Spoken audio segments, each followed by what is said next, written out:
সুপ্রিয় দর্শক, আবারও কলকাতা হাইকোর্টে বিরাট ধাক্কা খেল রাজ্য।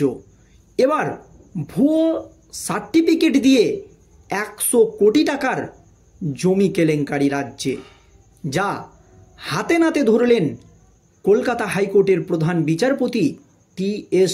শিবাজ্ঞানাম। তারপরই প্রধান বিচারপতি টি.এস. শিবাজ্ঞানামের একেবারে চরম পর্যবেক্ষণ। যখন রাজ্যে ভুয়ো শিক্ষক, এমনকি ভুয়ো ভোটার, এছাড়াও ভুয়ো হোমগার্ড নিয়ে রাজ্য রাজনীতি একেবারে তোলপাড়, তখন ভুয়ো সার্টিফিকেট দিয়ে 100 কোটি টাকার জমি কেলেঙ্কারি নিয়ে কলকাতা হাইকোর্টে একেবারে বড়সড় ধাক্কা খেল রাজ্য। এখনও পর্যন্ত এসএসসির 26,000 চাকরি বাতিল মামলার শুনানি শেষ হয়েছে সুপ্রিম কোর্টে, কিন্তু রায়দান স্থগিত রেখেছেন সুপ্রিম কোর্টের প্রধান বিচারপতি সঞ্জীব খান্নার নেতৃত্বাধীন ডিভিশন বেঞ্চ। কারণ কিছুতেই কারা ভুয়ো, কারা যোগ্য, কারা অযোগ্য, এই সমস্ত জিনিসগুলো কিন্তু আলাদা করা যাচ্ছে না। 26,000 চাকরিজীবীর ভবিষ্যৎ সুপ্রিম কোর্টে যখন ঝুলে রয়েছে, শুধু তাই নয়, যখন ভুয়ো ভোটার নিয়ে রাজ্য রাজনীতি একেবারে তোলপাড়, মুখ্যমন্ত্রী ভুয়ো ভোটারের অভিযোগ তুলছে, তখনই ভুয়ো সার্টিফিকেট দিয়ে 100 কোটি টাকার জমি কেলেঙ্কারি কোনো রেয়াত নয়, একেবারে হাতে নাতে ধরলেন কলকাতা হাইকোর্টের প্রধান বিচারপতি টি.এস. শিবাজ্ঞানাম। তারপরই রাজ্যকে একেবারে চরম হুঁশিয়ারি। ঠিক কী হয়েছে দর্শক আজ কলকাতা হাইকোর্টে দেখুন। ভুতুড়ে ভোটার কার্ড নিয়ে এই সময় এমনিতেই উত্তাল রাজনৈতিক মহল, এর মধ্যে এবার নতুন করে মাথাচাড়া দিচ্ছে ভুয়ো ডেথ সার্টিফিকেট। শিলিগুড়িতে বেআইনিভাবে জমি দখলের একটি মামলাকে কেন্দ্র করে সামনে এসেছিল একটি ভুয়ো ডেথ সার্টিফিকেট। পরবর্তীকালে কেঁচো খুঁড়তে খুঁড়তে একেবারে কেউটে বেরিয়ে আসতে শুরু করেছে অন্তত আরও 100টি ভুয়ো ডেথ সার্টিফিকেট। ওই ডেথ সার্টিফিকেটগুলির মধ্যেও কোনো না কোনো সমস্যা দেখা যায়, এমনকি 100টি এমন ডেথ সার্টিফিকেট পাওয়া যায় এখনও পর্যন্ত যার সঠিক রেকর্ড নেই। এরপরই প্রশ্ন ওঠে, তাহলে কি ওই ডেথ সার্টিফিকেটগুলো নিয়ে কোনো অসাধু কাজে ব্যবহার করার ছক কষা হয়েছিল? এই সমস্ত চাপান্তরের মধ্যেই এবার দ্রুত ওই সমস্ত সার্টিফিকেট বাতিল করার নির্দেশ দিয়েছে কলকাতা হাইকোর্টের প্রধান বিচারপতি টি.এস. শিবাজ্ঞানাম। তারপরই একেবারে চাঞ্চল্যকর তথ্য সামনে এসেছে। ঘটনার সূত্রপাত হয় 2000 সালে। ওই বছর বাগডোগরায় মাধবচন্দ্র মণ্ডল নামে এক ব্যক্তির মৃত্যু হয়। তারপর 2013 সাল নাগাদ তার জমির উত্তরাধিকার নিয়ে একটি মামলা করেন রেখা পাল নামের এক মহিলা। এই মামলা শুরু হওয়ার পর আদালতে বেশ কিছু তথ্য জমা পড়ে। সেখানে এমন একটি সার্টিফিকেট জমা হয় যেখানে দেখা যায় মাধবের মৃত্যু হয়েছিল 1998 সালে, কিন্তু এলাকায় খোঁজ খবর নিয়ে জানা যায় বাস্তবে তার মৃত্যু হয় 2000 সালে। বাগডোগরা গ্রাম পঞ্চায়েতের উপপ্রধান প্রবীর রায়ের সই পাওয়া যায় ওই ডেথ সার্টিফিকেটে। তাতে আরও সন্দেহ বাড়ে মামলাকারী রেখা পালের।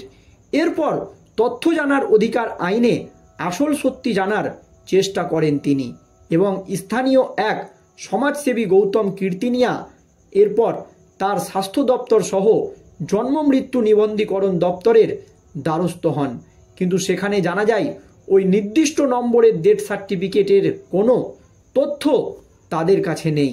সমাজসেবী গৌতম কীর্তিনিয়া জানায়, যখন তারা বুঝতে পারেন ডেথ সার্টিফিকেটটি ভুয়ো, তখন তাদের সন্দেহ আরও জোরালো হয়। ওই ডেথ সার্টিফিকেটে যে বই থেকে ইস্যু করা হয়েছিল, তার আগে পরে আরও 100টি ডেথ সার্টিফিকেট কাদের এবং কী নথির ভিত্তিতে দেওয়া হয়েছিল তা জানতে চেয়ে আরটিআই করেন তিনি। আর এক্ষেত্রেও স্বাস্থ্য দপ্তরের তরফে একই উত্তর দেওয়া হয়। দেরি না করে তারপরই কলকাতা হাইকোর্টের দ্বারস্থ হন গৌতম কীর্তিনিয়া। আদালতে জনস্বার্থ মামলা দায়ের করেন তিনি। দাবি জানান অবিলম্বে সমস্ত সার্টিফিকেট বাতিল করা হোক। এরপর গত 20 ফেব্রুয়ারি কলকাতা হাইকোর্টের প্রধান বিচারপতি টি.এস. শিবজ্ঞানাম ও বিচারপতি চৈতালি চট্টোপাধ্যায়ের বেঞ্চে সমস্ত তথ্য খতিয়ে দেখেন এবং ডেথ সার্টিফিকেটগুলি বাতিল করার নির্দেশ দেন। একই সাথে নোটিশ জারিরও নির্দেশ দেওয়া হয়েছে জেলা শাসককে। মামলাকারী জানিয়েছেন প্রায় 100 কোটি টাকার জমি হাতাতে বানানো হয়েছিল এই ভুয়ো ডেথ সার্টিফিকেটগুলি। দেখুন দর্শক, 100 কোটি টাকার জমি কেলেঙ্কারি করার জন্য বা দুর্নীতি করার জন্য, হাতিয়ে নেওয়ার জন্য এই ভুয়ো ডেথ সার্টিফিকেটগুলি বানানো হয়েছিল। বাকি ভুয়ো ডেথ সার্টিফিকেটগুলির তথ্য তার জানা নেই। তবে তার আশঙ্কা পাসপোর্ট থেকে ভোটার কার্ড, আধার কার্ড তৈরি করা অনুপ্রবেশকারীদের নাগরিকত্ব দিতে কিংবা জমি দখল করার কাজেই হয়তো এই সব ব্যবহার করা হচ্ছে। দেখুন দর্শক, মামলাকারী একেবারে বিস্ফোরক অভিযোগ জানিয়ে রাজ্য রাজনীতিতে ইতিমধ্যেই নতুন করে শোরগোল পড়ে গিয়েছে যে কিভাবে অনুপ্রবেশকারীরা অনুপ্রবেশ করছে, তারপর তারা ভারতীয় নাগরিক হয়ে যাচ্ছে। প্রায় 100 কোটির জমি হাতাতে বানানো হয়েছিল এই ভুয়ো সার্টিফিকেট, যেটা কিন্তু কলকাতা হাইকোর্টের বিচারপতিরা সরাসরি বাতিল করে দিয়েছেন। আর বাকি ভুয়ো ডেথ সার্টিফিকেটগুলির তথ্য তার জানা নেই। তবে তার আশঙ্কা পাসপোর্ট থেকে ভোটার কার্ড, আধার কার্ড তৈরি করা অনুপ্রবেশকারীদের নাগরিকত্ব দিতে কিংবা জমি দখল করার কাজে হয়তো এই সব ব্যবহার করা হচ্ছে। আর এই কেলেঙ্কারি সামনে আসতেই রাজ্যের শাসক দল তৃণমূল কংগ্রেসকে কটাক্ষ করতে শুরু করে দিয়েছে বিজেপি। কারণ যখন ভুয়ো ভোটার ধরতে একেবারে জোর কদমে প্রস্তুতি শুরু করেছে রাজ্যের মুখ্যমন্ত্রী মমতা ব্যানার্জি, তখন ভুয়ো সার্টিফিকেট দিয়ে প্রায় 1 টাকা নয়, 2 টাকা নয়, 100 কোটি টাকার কেলেঙ্কারি সামনে চলে এলো।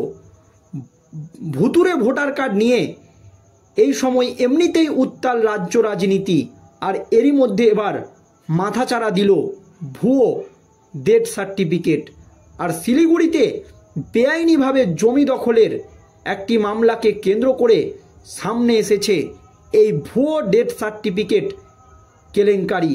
আর পরবর্তীতে এই ভুয়ো ডেথ সার্টিফিকেট কেলেঙ্কারিতে কেঁচো খুঁড়তে কেউটে বেরিয়ে পড়ল। দর্শক, এই নিয়ে আপনাদের কি মতামত অবশ্যই ভিডিওর কমেন্ট বক্সে জানাবেন। ধন্যবাদ।